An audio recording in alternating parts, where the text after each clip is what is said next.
Kehidupan yang serba mewah, uang berlebihan serta fasilitas hidup yang lebih dari cukup. Ternyata bukan kunci kebahagiaan untuk seorang wanita. Terutama bagi wanita yang muda, cantik dan menarik seperti Tari. Sudah 1 bulan ini, ia ditinggal suaminya bertugas keluar kota. Padahal mereka belum 6 bulan menikah. Pasti semakin mengesalkan juga bagi Tari, jika tugas dinas luar kota itu diperpanjang di luar rencana.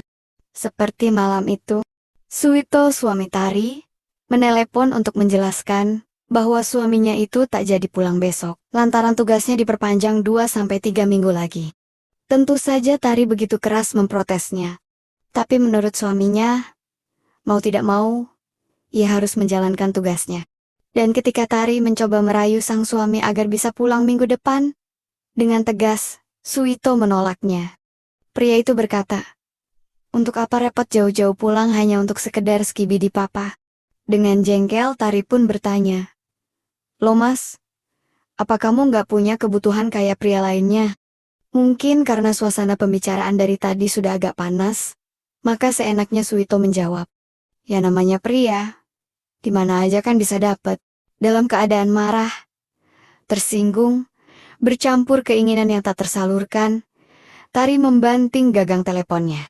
Ia merasa ada sesuatu yang nuakal, yang harus ia lakukan sebagai balas dendam pada suaminya. Kembali ia teringat pada obrolan dengan Ijah, pembantunya beberapa hari yang lalu. Tepatnya ketika ia menanyakan bagaimana cara wanita itu menyalurkan keinginannya setelah ditinggal mati suaminya. Saat itu Tari bercanda mengganggu janda tua itu yang sedang mencuci piring di dapur. "Jah, kamu ajak aja si Karman itu, kan oke juga dia." Ijah tersenyum malu-malu. "Ah, nyonya bisa aja. Mana mau dia sama saya?" Lalu sambil menengok ke kanan ke kiri, seolah-olah takut kalau ada yang mendengar, Ijah mengatakan sesuatu yang membuat perasaan Tari agak berdesir. "Nyonya, si Karman itu orangnya lumayan loh, apalagi perahu layarnya, bikin jantung deg-degan." Dengan pura-pura kaget, Tari bertanya dengan nada heran, "Kok kamu tahu sih, Jah?" Sambil tersipu-sipu Ijah menjelaskan, "Waktu itu malam-malam saya pernah ke kamarnya mau pinjem balsem. Diketuk-ketuk kok pintunya nggak dibuka. Pas saya masuk, dia udah tidur. Nah saat itu, baru Ijah tahu, kalau tidur itu, dia nggak ada kabinet segitiga sama lainnya nyah." Tari tersenyum. "Jadi kamu tahu dong lain-lainnya?" "Iya nyonya, saya mendadak jadi rindu sama mantan suami saya, biarpun nggak sebagus perahu Karman nyonya." Setengah kurang percaya, Tari bertanya, "Terus si Karman, kamu kerjain ya?" Sambil melengos pergi, Ijah menjawab, "Ih, nyonya ingin tahu aja sih," kata Ijah sambil buru-buru pergi. Dalam keadaan hati yang panas dan tersinggung itulah, pikiran Tari menjadi lain. Ia yang biasanya tak terlalu memperdulikan Karman, belakangan sering memperhatikan pemuda itu dengan lebih cermat. Beberapa kali sampai pemuda itu merasa agak canggung. Dari cerita Ijah beberapa hari yang lalu, Tari mulai merasa tertarik pada pemuda itu. Membayangkan perahu layar Karman yang kata Ijah, wow, itu membuat Tari merasa sesuatu yang aneh. Namun karena gengsi untuk mengutarakannya, sikap Tari menjadi agak dingin dan kaku pada Karman. Karman sendiri sampai bingung dan bertanya-tanya dengan perubahan sikap nyonya majikannya. Sampai suatu ketika, setelah sekian minggu tak mendapat siraman dari Suito suaminya, perasaan Tari menjadi semakin tak terbendung. Malam yang semakin larut, tak berhasil membuatnya tertidur. Ia merasa membutuhkan sesuatu. Akhirnya Tari beranjak dari kamarnya, mengambil ponsel, dan memutar PM Skibidi Papap, asal negeri Sakura. Setelahnya, pergilah ia ke kamar Karman, di loteng bagian belakang rumah. Pelan-pelan ia mengetuk kamar tersebut. Setelah diulangnya berkali-kali, baru Karman membuka pintunya. Pemuda itu kaget, melihat Tari tiba-tiba masuk dalam kamarnya. Karman yang saat itu menggunakan sarung, buru-buru mengambil kaos, dan menggunakannya. Sementara Tari yang sempat memperhatikan penampilan Karman, beberapa kali menayan Yuda. Dengan nada agak ketus Tari berkata, "Sana kamu mandi, jangan lupa gosok gigi." Karman makin heran dengan sikap majikannya. "Sekarang nyonya?" Dengan nada kesal Tari menegaskan, Iya sekarang. Tergopoh-gopoh Karman menuju ke kamar mandi, memenuhi permintaan Tari. Sementara Tari duduk di kursi, sambil memperhatikan kamar Karman. Bersih, rapi juga pemuda itu. Sampai kira-kira 10 menit berselang, Karman pun selesai. Permisi Nyonya, katanya sambil memasuki ruangan, dengan menggunakan handwork. Saya salin dulu ya Nyonya, katanya sambil melangkah menuju lemari. Dengan nada ketus Tari berkata, "Nggak usah, kamu duduk aja di situ." Eh, bukan duduk tapi rewahan. Tari lantas memberikan ponsel yang masih menampilkan pria muda-mudi, asal negeri Sakura, dan meminta Karman untuk menyimaknya.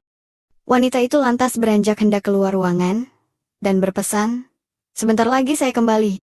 Dengan kikuk dan khawatir, Karman mulai memperhatikan ponsel, dan menyimak PM inspiratif tersebut. Tapi ia tak berani bertanya, apa sebenarnya yang majikannya itu inginkan. Setelah menyimak beberapa klip inspiratif tersebut, keinginan Karman pun mulai timbul. Apalagi aksi-aksi heroik di ponsel itu, mampu membuat perahu layar itu hormat. Di tengah kesibukannya itu, mendadak pintu kamarnya terbuka. Dan Tari melangkah masuk. Karman yang kaget hendak beranjak, tapi mendadak Tari duduk di tepi divans, lalu menworongnya. Netra Tari menatap dingin Karman. Sama sekali tak ada senyuman, tapi tetap saja terlihat cantik bagi Karman. "Men, saya mau minta tolong, tapi jangan sampai kamu cerita ke siapa-siapa loh ya."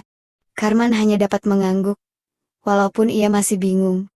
Tapi sedetik kemudian, Karman gelagapan ketika Tari memindahkan handworknya. Tak hanya sampai di situ saja, Tari bahkan dengan ragu mengambil perahu layar yang ada di parkirannya. "Unik sekali ya Man," kata Tari. Sebelum akhirnya memberi perhatian pada bidang astral tersebut. Sontak Karman panik dan merem. Tapi kepanikan itu berubah menjadi kesenangan. Terutama saat Tari tiba-tiba menyiapkan kebaikan di balik segitiga bermuda. Walaupun lampu penerangan tak begitu terang, tapi Karman dapat memperhatikan panorama ajaib tersebut. Jantungnya makin dak-dikduk, tatkala Tari merubah haluan yang semula sejajar, menjadi sebaliknya. "Ingat ya, kalau bukan karena balas dendam, saya nggak mungkin kayak gini, jadi kamu jangan mikir macam-macam." "Iya Nyonya, saya ngerti kok."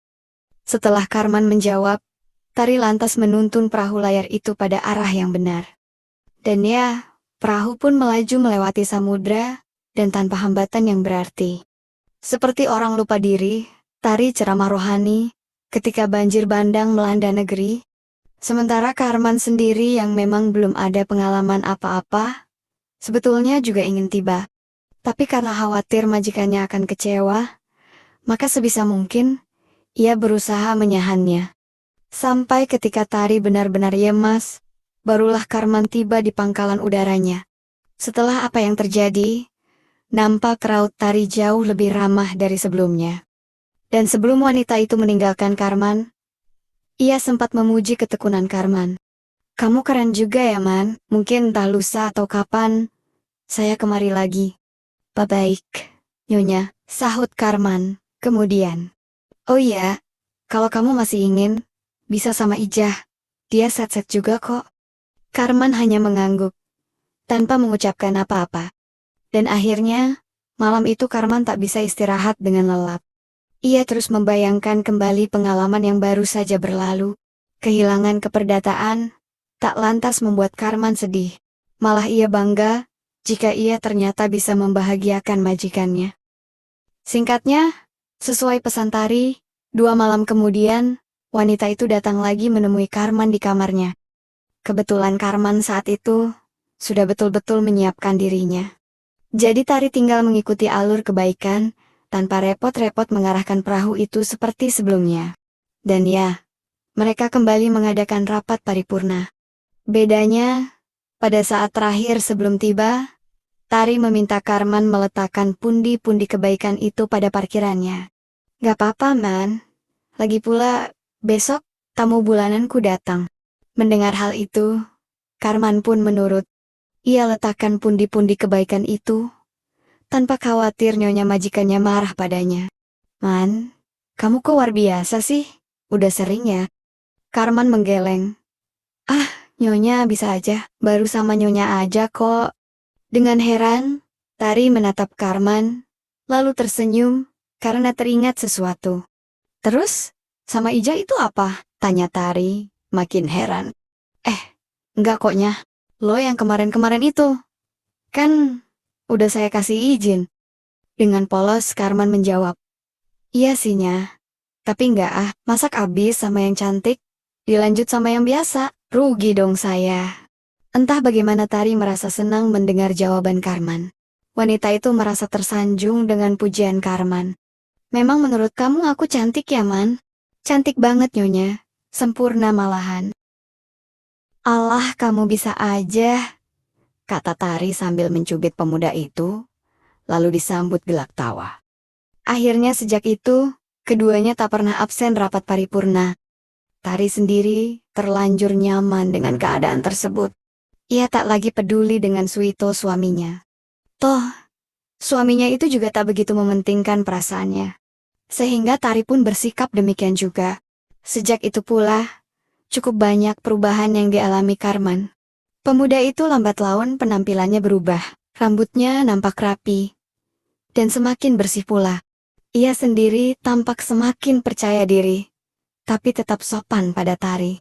Apalagi dia yang dulu dipandang sebelah mata oleh nyonya majikannya, sekarang malah sering diajak ngobrol, atau nonton TV bersama.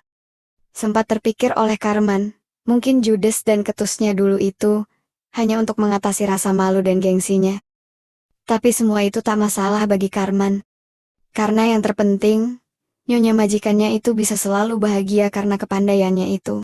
Semua itu tentu saja menimbulkan tanda tanya, terutama dari orang-orang seperti Ija. Apalagi Tari sering tanpa sadar membicarakan Karman dengan nada yang memuji. Entah sampai kapan keakraban itu akan terus terjalin dan baik-baik saja. Tapi, baik Tari dan Karman berusaha sebisa mungkin agar keakraban itu tak diketahui dan berharap abadi selamanya. Entahlah, hanya waktu yang bisa menjawab, dan hanya mereka yang tahu yang terbaik untuk kedepannya.